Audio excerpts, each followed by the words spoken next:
The Brendan Sorsby situation is one of the most dangerous things I've ever seen happen in college football. And it kind of sucks.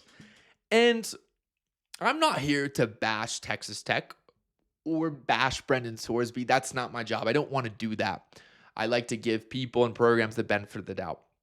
With Texas Tech, especially, I think they were put in pretty much an impossible situation that they had to dig themselves out and Brendan out to be able to field, a football team that they want to field, give their fans something to really cheer for. They have a stake in it, obviously. And then with Brendan Sorsby, I am not someone who wants to bash a person and a human being who made mistakes. I've made a lot of mistakes. I understand that when you make mistakes, you can change and you can grow from them. That's your right. You can do that. However, in this circumstance, I think there should be repercussions and consequences for the gambling. And I made a video about this a couple weeks ago about how I thought he would get pretty much reinstated with an injunction. And it didn't happen exactly how I thought it would, but the outcome was the same. And when I woke up this morning, I was not shocked, but I was just disappointed because, I think it violates the integrity of college football and the game. And as somebody who covers college football, who not just covers, but loves college football and super passionate about it, I think about the health of the sport constantly. It's sometimes all I think about. And I was trying to put myself in both shoes. One is a Texas Tech fan. If I'm a Texas Tech fan, of course I want Brendan Sorsby to play. You are not crazy for thinking that. You have a vested interest in this season happening.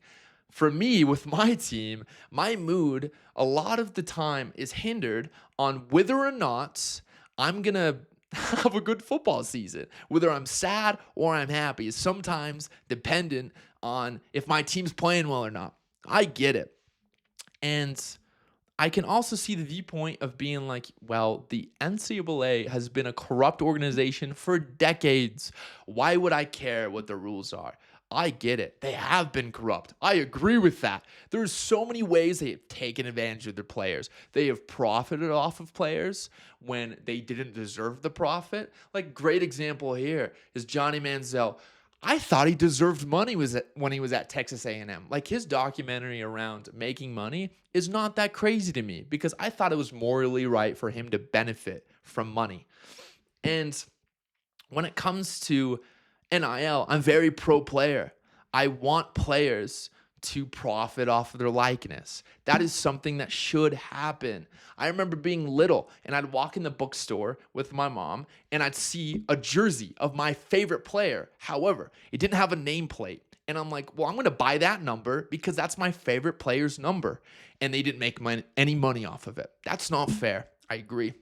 And then there's also the NCAA side where the reasonable fan side or non-Texas Tech fan side, for the most part, that's like, well, this does violate the integrity of the game. Brendan, I'm not sure what exactly happened, but his freshman year could have walked in a meeting and the first string was hungover from the night before. And he sees this and he's like, oh, we're not winning. We're not going to win. That's, in a way, insider trading. Like, if you're a staffer, if you're a player, if you're someone inside the program, you shouldn't be able to bet on games. I think that's something that just is dangerous to the sport. I don't think it's fair to other teammates who prepare years for opportunities, and I just don't think it's really fair to you. Which begs the question, what do we do about this? What do executives, what do commissioners do about this? Because today, there's been athletic directors who have come out and said, we are thinking about not playing Texas Tech. We are kind of thinking about refusing to play them. Do we or do we not? Some have gone as far as I think it's Big 12 ADs, some anonymous, and then there was at least one SEC AD who was like, I don't even think we want to schedule them in non-football sports too, which is a bit extreme to me. But when it comes to football, I get it. I totally get it. I don't think I would want to play somebody who is deemed ineligible, whether I think it's just or not. I just think it kind of gives you an unfair advantage. It's like, well, damn, like, what do we do? What this also does is establish a precedent that is even scarier to me. And it's a little different, but we have now seen that as a player, you can go bet on a team, specifically your own team, and there's really no repercussions. There is, but you can get out of it pretty easily.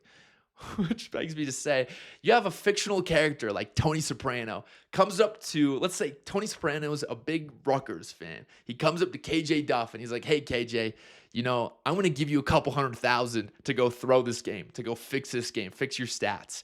And KJ could be like, yeah, I'll do that. He does it. He gets caught by the NCAA. Of course, fictional story, by the way. And then he just gets an injunction to be able to play, to be eligible. Like, what do you do about that? That's not fair. That's not fair to his teammates. Shit, that's not really even fair to the other team, And there's just so much we can do. If you're a Texas Tech fan or not, I really want you to think about this for a second. Okay, how much does one season matter compared to the entire future history of the sport? Because I don't want to be a doomer here. I'm usually an optimist. But when it comes to this really could violate what we think about college football, whether it's a just sport or unjust sport, whether it's a WW entertainment style or a UFC style of entertainment. It really matters. I need you to think for a second. Is this something I want? Would I rather have one season of happiness where, we could go to the playoff, we could win the playoff, that could genuinely affect decades of college football in a negative way? Or can I sacrifice one season without a quarterback so that we can save the sport in some sort of way? I understand that could be an extreme question, but I want you to think about it. I think it's important. I think it can really help you understand the whole landscape of how much this could affect this sport.